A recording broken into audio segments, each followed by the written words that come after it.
আল্লাহ পাক বারবার বলছে, বান্দা কেন ভুলে গেল আমাকে, কেন ভুলে গেল, আমি কি করলাম, আমার সেজদা দিতে মন চাইলো না কেন, আজকের দিনে কেন আমার সাথে নারাজ হই। এইখানে যে কয়জন ছেলে বাবা, যে কয়জন তোমরা আজকে 5 ওয়াক্ত নামাজ পড়ো নাই, আমার বাপ, তুমি বলো না আল্লাহর সাথে কেন রাগ করলা,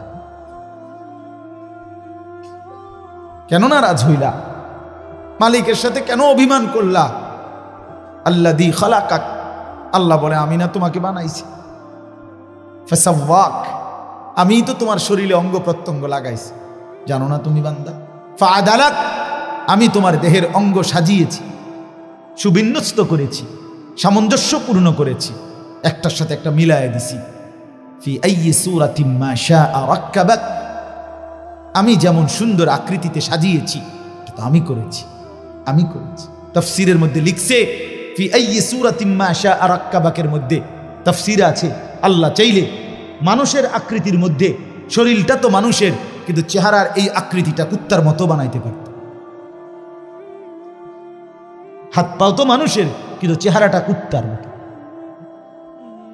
কি হতো তখন, শুকরের মতো কি হতো তখন। বন্ধু আমার, আল্লাহ তাআলা এই পৃথিবীতে বনি ইসরাইলের ইহুদি জাতির কিছু মানুষকে বানর এবং শুকর বানিয়েছিলেন কিনা, কথা বলেন না কেন, বানিয়েছিলেন কিনা। কুনু কিরাদাতান খাসিইন, কোরআনে আছে, নিকৃষ্ট শুকর বানায় দিছে, বান্দর বানায় দিছে। আল্লাহ আমার প্রত্যেককে আমাদের হেফাজত করেন। অতএব তাওহীদ আমার জীবনের পুঁজি, আল্লাহকে না ভোলা, আল্লাহকে না ভোলা।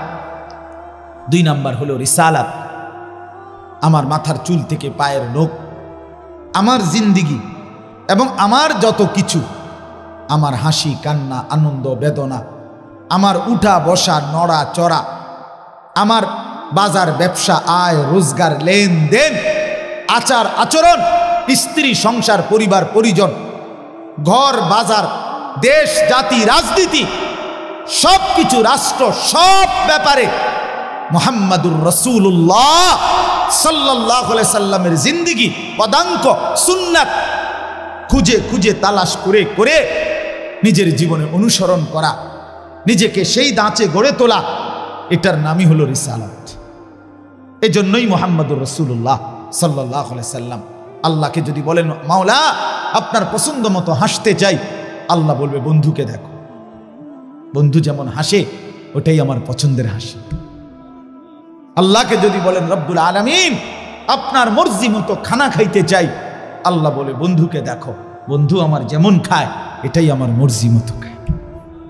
আল্লাহকে যদি বলেন মাওলা আপনার মর্জি মতো ঘুমাইতে চাই, আল্লাহ বলবে বন্ধুকে দেখো, বন্ধু আমার যেদিকে কাত হয়ে ঘুমায় এটাই আমার পছন্দ, এটাই আমার পছন্দ। বন্ধুর হাসি আমার প্রিয়, বন্ধুর কান্না আমার প্রিয়, বন্ধু হাঁটলেও আমার কাছে সুন্দর লাগে, বন্ধু বসলেও আমার কাছে সুন্দর লাগে। বন্ধুর সারা দেহ সারা অঙ্গ, বন্ধুর সমস্ত কার্যকলাপ আমি আল্লাহ নিয়ন্ত্রিত। অতএব তাকে অনুসরণ করো, তার ভালোবাসাও বাবা আমার ভালোবাসাও। সুন্নাত চাই, সুন্নাত অনুসরণ। কেন মিসওয়াক করেন না আমার বাপ, যারা মিসওয়াক করেন না কোনোদিনও, কেন করেন না? রাসূলুল্লাহ সাল্লাল্লাহু আলাইহি সাল্লাম আজীবন মিসওয়াক করেছেন, এই কারণে করেন না। আপনি সিদ্ধান্ত নিছেন, নবী আপনি করলেন কেন? আমি করতাম না। ব্রাশ কেন করলেন? সারা জীবন ভুল হইল না, ব্রাশ টুথপেস্ট কেন? কারণ রাসূলুল্লাহ করেন নাই। দুশ্মন দেখাইছে টেলিভিশনে অ্যাডে, অথবা দুনিয়ার কোনো ডাক্তারেই বলছে, এটা আপনার খুব বুঝে ধরল। রাসূলুল্লাহ সাল্লাল্লাহু আলাইহি সাল্লামের মিসওয়াক, যিনি মৃত্যুর পর্যন্ত, আমাদের নবী শেষ নবী না, কথা বলেন না, এই শেষ নবীর শেষ আমল মিসওয়াক, আখিরি নবীর আখিরি আমল, খাতামুল আমাল, নবীজি আখিরি আমল মিসওয়াক করতে করতে ইন্তেকাল করছে। বুখারীর হাদিস। আম্মা জান আয়েশা রাদিয়াল্লাহু তাআলা আনহা মিসওয়াক নরম করে দিয়েছেন, তাইলে তিনি মৃত্যু পর্যন্ত, আল্লাহ রাসূল বলছে যতবার জিবরাইল আমার কাছে আসছে প্রত্যেকবার যাওয়ার সময় আমারে বলছে মিসওয়াকের গুরুত্ব দিতে। তাহলে আপনি কেন করলেন না? বাপ, মিসওয়াক করতে মনে থাকে না কেন? আমি দুঃখে মনের কষ্টে অনেক সময় বলি, যদি সিনেমার নর্তকী, বিজ্ঞাপনের নায়ক, অভিনেতা ওরা যদি টেলিভিশনে দেখাইতো মিসওয়াক, কই করল? বুঝেন নাই কথাটা? ওরা দেখালো। ফুটবলের খেলোয়াড়, ক্রিকেটের খেলোয়াড়ে যদি দেখাইতো মিসওয়াক, তো ঠিকই করতো। আজ মুহাম্মদুর রাসূলুল্লাহ করলেন কেন? এই জন্য উম্মতের এটা পছন্দ হলো না। দস্তরখান কেন পছন্দ হইল না? ডাইনিং টেবিল কেন ভুল হইল না? ডাইনিং টেবিল 6টা চেয়ার, এটা দিয়ে মিস গেল না কারো ঘরে। রিক্সাওয়ালা, ফকির, দিন মজুর, তার ঘরেও ডাইনিং টেবিল, কুটিপতির ঘরেও ডাইনিং টেবিল। ডাইনিং টেবিল ছাড়া ফার্নিচার শেষ হইল না, দস্তরখান মেলে না কেন? জিগাইলে লুঙ্গি একটা দেয়, গামছা একটা ফুরান বিছায় দেয়, এটা নিয়ে দস্তরখান? এটা তো লুঙ্গি না, এটা দুর্গন্ধ বেটা। তোর গামছার মধ্যে আমি বইতাম কেন বেটা? তোর লুঙ্গির মধ্যে আমি বইতাম কেন? আহা, চিনেই না দস্তরখান, চিনেও না বহু মুসলমান। অসংখ্য আমনে আপনি হাইটে দেখেন, 100 ঘরে খুঁজে দেখেন। আলহামদুলিল্লাহ, প্রতিটা কওমি মাদ্রাসা মুহাম্মদুর রাসূলুল্লাহ সাল্লাল্লাহু আলাইহি সাল্লামের সুন্নাতের দুর্গ। 6 বছরের বাচ্চাও মিসওয়াক করে, 60 বছরের উস্তাদও মিসওয়াক করে। 6 বছরের বাচ্চাও খানার সময় দস্তরখান বিছায়, 50 বছরের উস্তাদও খানার সময় দস্তরখান বিছায়। এর নাম কওমি মাদ্রাসা। রাসূলুল্লাহকে কলিজায় ধারণ করে জীবনটা রাসূলুল্লাহর সুন্নাতের রঙে যারা সাজায়, তাদের নাম কওমি মাদ্রাসা।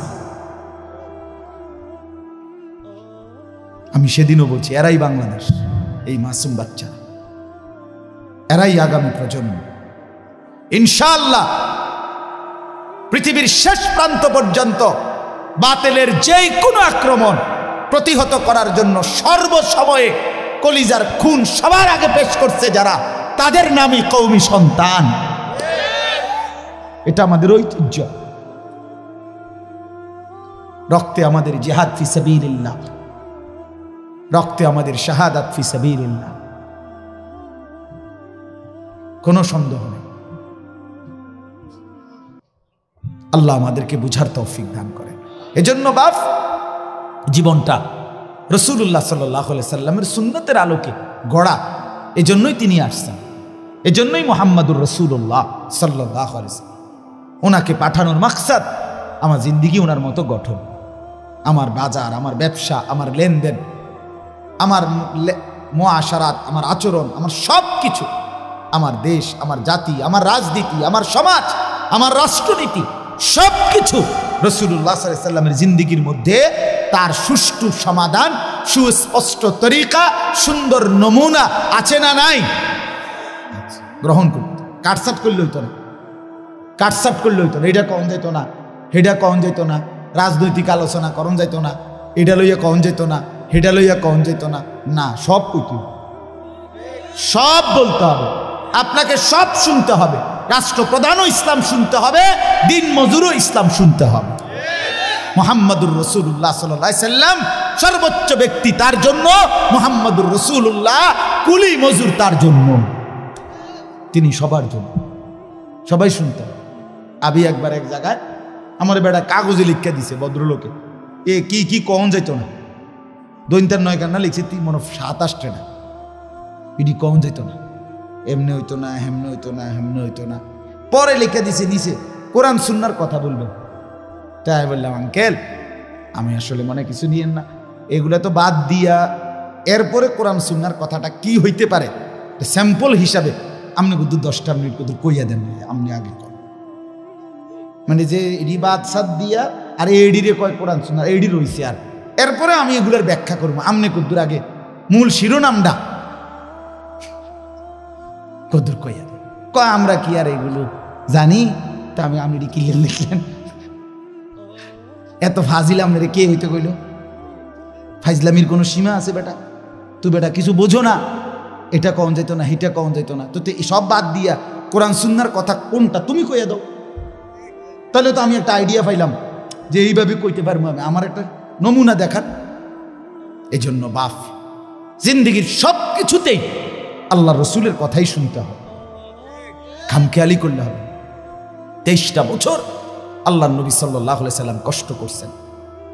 যেদিন শেষ রবিউল আউয়াল মাসে আমার নবী সাল্লাল্লাহু আলাইহি সাল্লাম ইন্তেকাল করে, সেদিন আল্লাহ নবী সাল্লাল্লাহু আলাইহি সাল্লাম সোমবার দিন ইন্তেকাল করছে। ফজরের নামাজের ওয়াক্তে আমার যুবক ভাই, শুনো ভাইয়া, কষ্ট হইলেও বসছো, উঠো না বাপ। এই সোমবার দিন আল্লাহ নবী সাল্লাল্লাহু আলাইহি ওয়াসাল্লাম রবিউল আউয়াল মাসে ইন্তেকাল করছেন। নবীজি ইন্তেকালের পূর্বে 23 ওয়াক্ত নামাজ নবীজি নিজে ইমামতি করতে পারে নাই, এতটা অসুস্থ ছিলেন। হযরত আবু বকর সিদ্দিক রাদিয়াল্লাহু তাআলা আনহু ইমামতি করছেন। শেষের কয়েক বেলা মসজিদে যাইতে পারে না, এমনি তো যাইতে পারে না। শেষ সোমবার দিন, ইন্তেকালের দিন, ফজরের নামাজের ওয়াক্তে, কোন নামাজ? এই ফজরের নামাজের ওয়াক্তে আসসিরাতুন নববিয়্যা কিতাবে আমি পড়ছি, সৈয়দ আবুল হাসান আলিয়ান নদভী রাহমাতুল্লাহর কিতাব, বাংলা অনুবাদ হয়েছে নবী রহমত এই নামে, এটা পড়লে পাইবেন। তো ওইখানে আছে সকালবেলা এই সোমবার দিন ফজরের নামাজে সব সাহাবী মসজিদে নববীতে আসছে। হযরত আবু বকর সিদ্দিক ইমামতের জায়গায় দাঁড়াইছেন, নামাজ শুরু হয়েছে।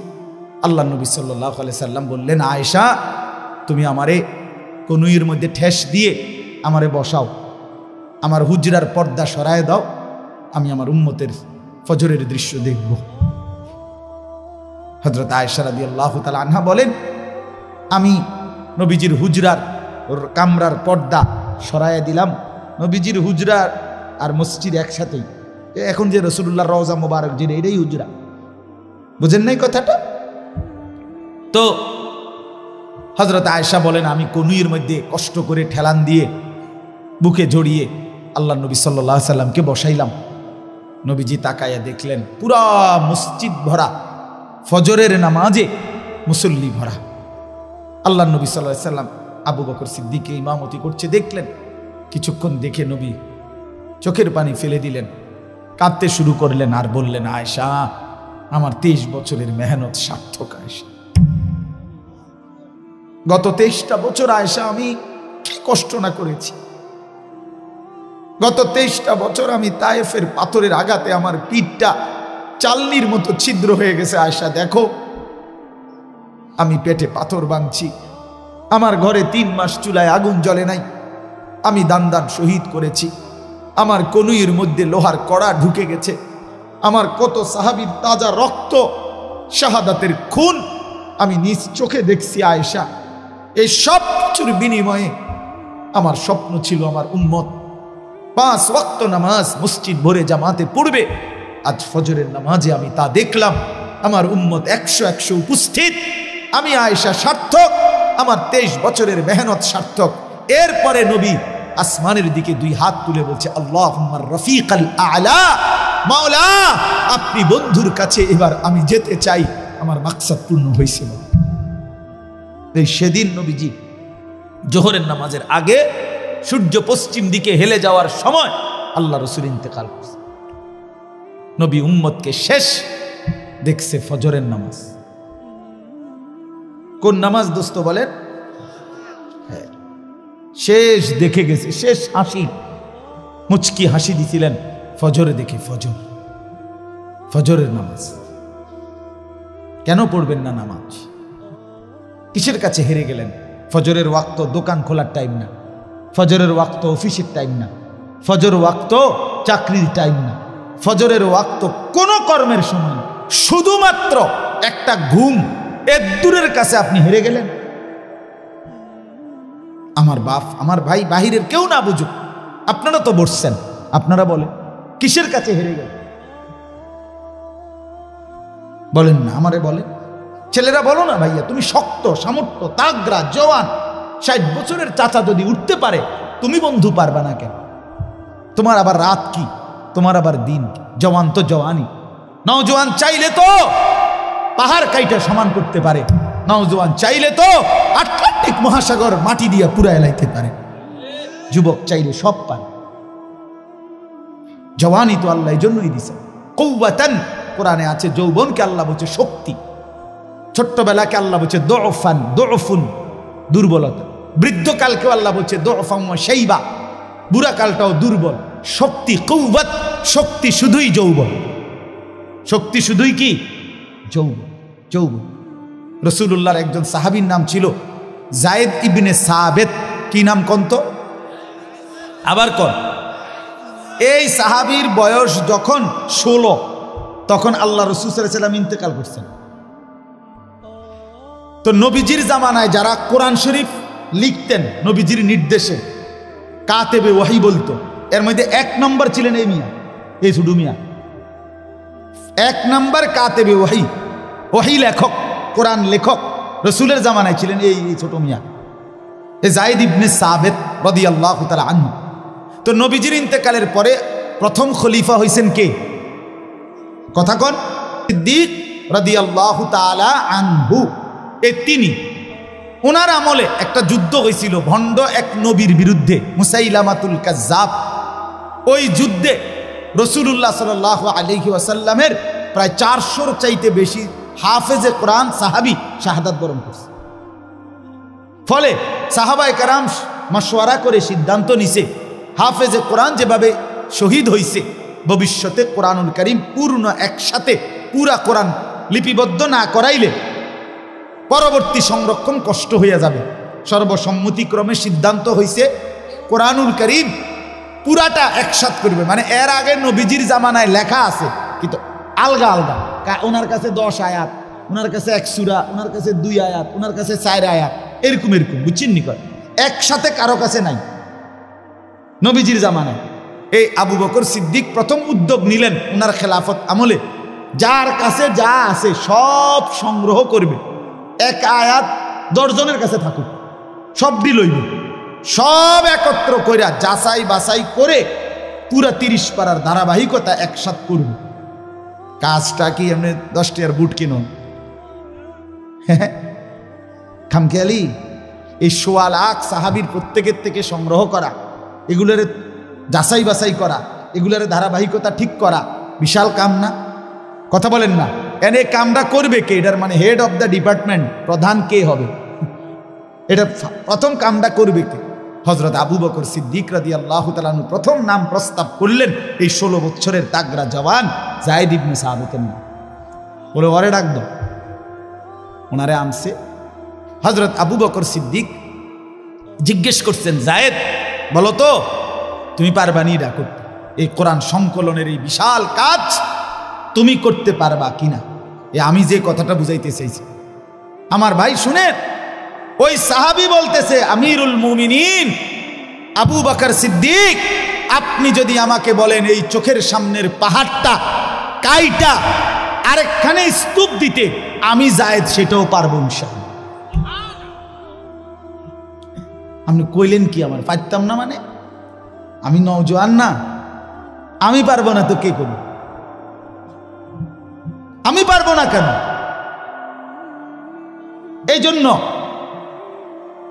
এই জন্য বাপ আমি এটা বুঝাইতে চাইলাম, আমার সন্তানরা পারবে না কেন? কেন পারবে না? মা বাবার গাফলতি, পরিবারের গাফলতি, লাগামহীন ছেড়ে দেওয়া, একটা বড় মোবাইল তার জিন্দিগির সঙ্গী বানায় দেওয়া, এই এক অসভ্যতার কাছে সবাই আমরা হেরে গেলাম। সবাই তাগড়া জওয়ান তার যৌবনের সোনালী সময়টা এই মোবাইল, উলঙ্গ ছবি, নর্তকীর নাচ, জিনা ব্যভিচারের দৃশ্য, মদ জুয়ার আড্ডা, নারীর নৃত্য, অবৈধ প্রেম, সারা রাত উলঙ্গ ছবি দেখা, এই জানোয়ারি কাজ, অসভ্য কাজে শেষ করবে। খালাস, শেষ। এর জন্যই আল্লাহ বানাইছে। এমন সোনালী জিন্দিগি এভাবে শেষ করে দাও। সারাটা রাত অসংখ্য যুবক বর্তমানে মোটর সাইকেলে পিছনে একটা উপযুক্ত যুবতী মেয়ে নিয়ে সারা রাত রোডে রোডে ঘুরে। আমি এখন আমাদের যাত্রাবাড়ি ধোলাইখালের পর থেকে নিয়ে পদ্মা সেতুর পর্যন্ত যে মেইন রাস্তাটা, এটা পাংখা রাস্তা, মানে রাস্তা এত সুন্দর, চোখ বন্ধ করে গাড়ি ছেড়ে দিলে এটা হিমাতত যাবে, এমন সুন্দর রাস্তা। আমি তো প্রায় ওই মাদারীপুর, শরীয়তপুর, ফরিদপুর গেলে আসার পথে দেখি রাতের 2টা, 2:30, 3টা বাজে আমি নিজ চোখে দেখছি, আহা অসংখ্য মোটরসাইকেল, আপনার প্রতিটার পিছনে আকসার অধিকাংশটার পিছনে একটা একটা যুবতী মেয়ে আছে, ঘুরতেছে। কোথায় মা, কোথায় বাপ, কোথায় পরিবার, কার মেয়ে কার ছেলে? আহ আহ মনে রাখবেন, যেই মেয়ে, যেই মহিলা নষ্ট হয়ে যায়, মেয়ে যদি চরিত্রহীন হয়, মেয়ে যদি অপবিত্রা হয়, মেয়ে যদি খারাপ হয়, তো এটা বিরানি পৌঁছলে জাগাত রাখন যায় না, একবারে দূরের ডাস্টবিনে ফেলে দিতে হয়। কোনো নারী পচে যাওয়া, মেয়ে নষ্ট হয়ে যাওয়া, মহিলা নষ্ট হয়ে যাওয়া, আল্লাহর কসম এটা শুধু পচছে না, এটা দুর্গন্ধে পুরা সমাজটা শেষ করে দিচ্ছে। মনে করেন নারী নষ্ট হইলে সব শেষ। ভাত ফুরান হইলে রাতের ভাত সকালে ফানিত ভিজাইয়া খাওয়া যায়, বেডি নষ্ট হইলে এটারে আর জাগাত রাখা যায়। হ্যাঁ, যে মেয়ে বেহায়া দুশ্চরিত্রা, যে মেয়ে কোনো হারাম প্রেমে ঢুকে গেছে, যে মহিলা বিবাহিতা কোনো পরকীয়ায় আসক্ত, মনে করেন ওই সমাজও শেষ, ওই ঘরও শেষ, ওই স্বামীর জিন্দিগিও শেষ, ঘরটাই তখন জাহান্নামের টুকরা। এই জন্য কোরআনুল কারীমের মধ্যে আল্লাহ তাআলা বলছে, শয়তানের চক্রান্ত দুর্বল, দাঈফা, নারীর চক্রান্ত আজিম, ভয়ানক। ইবলিসের চক্রান্তের চাইতে সরাসরি আল্লাহর কোরআনে আছে, নারীর চক্রান্ত তার চাইতে ভয়ানক। নারী অসৎ হইলে শেষ। বেডি যদি সিদ্ধান্ত নেয়, এই জামাই তোরে বেড়া, আমি তোর বাপের লগে, মাল লগে, দেবর ননদের লগে তুই কেমনে থাকস, আমি বেডি বাচ্চা থাকতে দেখা দিতাম না, তো মনে করেন শেষ। বুঝেন নাই? মহিলা যদি সিদ্ধান্ত নেয়, আমি আমার জামাইরে, জামাইয়ের আপন মা বাবার সাথে, জামাইয়ের ভাই বোনের সাথে চলতে দিব না, তো এর চাইতে দুর্ভোগ আর লাঞ্ছনা ওই ফ্যামিলিতে আর হয় না। এই জন্য মাদের ইসলাহ খুব দরকার, বোনদের ইসলাহ খুব দরকার, নারীর সংশোধন খুব দরকার। কোরআনুল কারীমে আছে, ইন্নামা ইউরিদুল্লাহু লিইউযহিবা আনকুমুর রিজসা আহলাল বাইত। আল্লাহ বলে, নারী তোমাকে আমি বললাম, মুসলিম নারী, ওয়াকারনা ফি বুয়ুতিকুন্না, তুমি ঘরে অবস্থান করো, ওয়ালা তাবাররাজনা তাবাররুজাল জাহিলিয়াতিল উলা, তুমি বেপর্দা বাহিরে ভিন নারী, অসভ্য নারী, জাহেল মূর্খ নারীদের মতো বের হইও না। 3, ওয়া আকিমনাস সালাহ, আল্লাহ বলছে কোরআনে, নারী তুমি 5 ওয়াক্ত নামাজ পড়ো, ওয়া আতিনাজ যাকাত, বছর শেষে হিসাব করে তোমার স্বর্ণ রৌপ্য গহনা অলংকারের যাকাত প্রদান করো। আর 5 নাম্বার, ওয়া আতিইনাল্লাহ ওয়া রাসূলা, আল্লাহ এবং রাসূলের আনুগত্য করো। আল্লাহ বলে, নারী কেন বললাম? এ আল্লাহ তখন বলছে, আমি আল্লাহ চাই তুমি নারীর মাধ্যমে তোমার পুরা ঘরটাকে পবিত্র করে দিতে।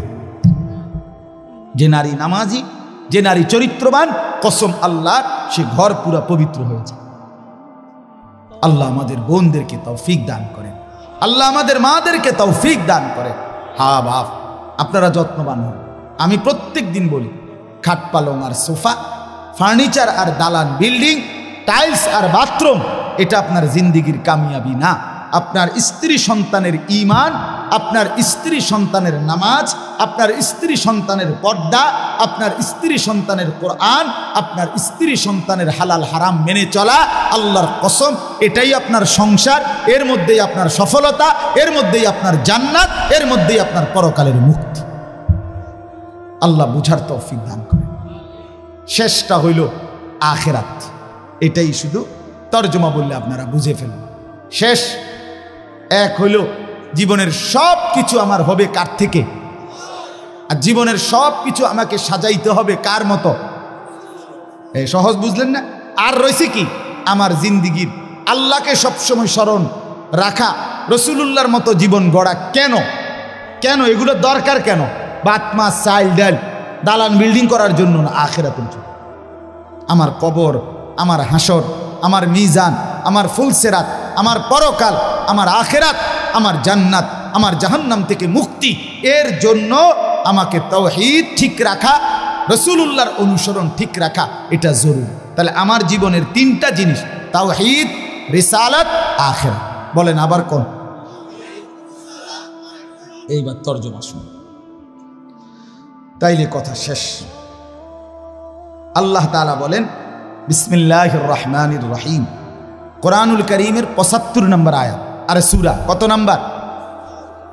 সূরা কিয়ামা, কিয়ামত আর কি। আল্লাহ তাআলা বলেন লা উকসিমু বিয়াউমিল কিয়ামা, আমি আল্লাহ কসম করছি কিয়ামত দিবসের। আমি কসম করছি বান্দা, আমি কসম করে বলছি কিয়ামত নিশ্চিত। আল্লাহ কসম করলে, এমনিতে বললেই তো আল্লাহর কথা ১০০ সত্য। সেখানে আল্লাহ আমাদের বিশ্বাস আরো হওয়ার জন্য কসম করছে। এরপরে আখিরাতকে ভুলে যাওয়া বুদ্ধিমানের কথা বলেন না, বুদ্ধিমানের কাজ। আল্লাহ আমাদেরকে বুঝ দান করেন। ওয়ালা উকসিমু বিন-নাফসিল লাওয়ামা, আল্লাহ বলেন ২ নম্বরে আমি আরো কসম করছি ওই অন্তরের, যেই অন্তর মানুষকে গুনাহের প্রতি তিরস্কার করে, নেক কাজের প্রতি আহ্বান করে।